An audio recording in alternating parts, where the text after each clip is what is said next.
Assalamu alaikum dear viewers, welcome to my channel Anwar Ilm Irfan. اقوال بزرگان دین.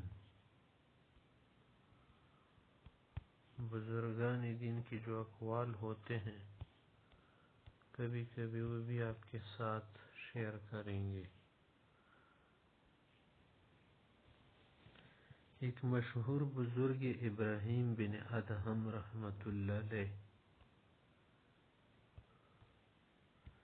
ابراہیم بن ادہم رحمت اللہ علیہ فرماتے تھے کہ اے انسان، اے شخص جو عمل آج تم پر شاق ہے تو آخرت میں کل میزان میں وزنی بھی زیادہ ہوگا، اس کا وزن زیادہ ہوگا. نوح علیہ السلام پیغمبر ہے جلیل القدر، تو کہتے ہیں اس نے شیطان سے پوچھا کہ انسانوں میں کون سے لوگ آپ کی زیادہ مدد کرتے ہیں، کون سے لوگ آپ کے زیادہ مددگار ہوتے ہیں. تو اس نے جواب دیا کہ ایک تو حریص آدمی، وہ سمجھو میرا مددگار ہے. نمبر 2 سمجھو بخیل. نمبر تیسرا بد دل انسان. نمبر 4 شتاب کار، جو کام عجلت کرتا ہو. شیخ سعدی رحمت اللہ علیہ ایک مشہور بزرگ شاعر گزرے ہیں پارسی کے، گلستان سعدی. اس سے کسی نے پوچھا کہ کیسے گزرتی ہے زندگی، کہاں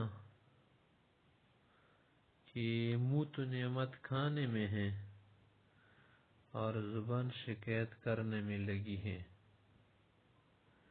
شیخ بایزید بسطامی رحمت اللہ علیہ فرماتے تھے میں نے 4 چیزوں کو دنیا میں بہت ڈھونڈا لیکن وہ 4 چیزیں مجھے نہیں ملی. ایک عالم بے طمع،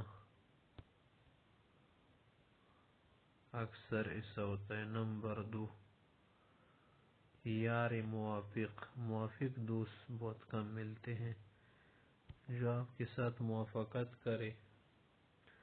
اکثر یہ اپنی منمانی کرتے، اپنی منمانی والے اچھے نہیں ہوتے. نمبر 3 طاقت بریا، کہ طاقت بھی دے اللہ اور ریا بھی نہ ہو، فخر گھمنڈ نہ ہو. نمبر 4 لقمہ حلال، کھاتے بہت لوگ کچھ آرام کچھ مکس، مکمل حلال نہیں.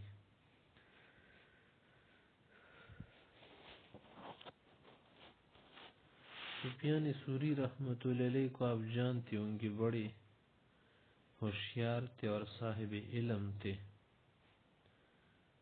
یہ حضرت صاحب جب کبھی غفلت سے زیادہ کھانا کھاتے تھے نا تو کہتے تھے کہ دیکھ کھانا زیادہ اگر کھائے نا تو کام بھی زیادہ کریں گے. تو پھر تمام رات قیام کرتے تھے اور کہتے تھے جب گدھے کو زیادہ چارہ دیا جائے تو کام بھی زیادہ لیا جائے نا. تو مقصد کیا سمجھانا تھا، یعنی اسی کے مطابق چلنا تھا. اور اسی حضرت صاحب نے فرمایا کہ مال دولت جمع کرو تاکہ جو امیر لوگ ہیں آپ کو مال اور شوخی پر کی طرح استعمال نہ کرے. مالک بن دینار رحمت اللہ علیہ ایک مشہور بزرگ گزرے ہیں. وہ فرماتے تھے جس دل میں غم نہ ہو بگڑ جائے گا، جیسے کہ اس گھر میں رہائش نہ ہو، خالی خانہ خالی را دیو میں گرد، تو وہ گھر بگڑ جاتا ہے.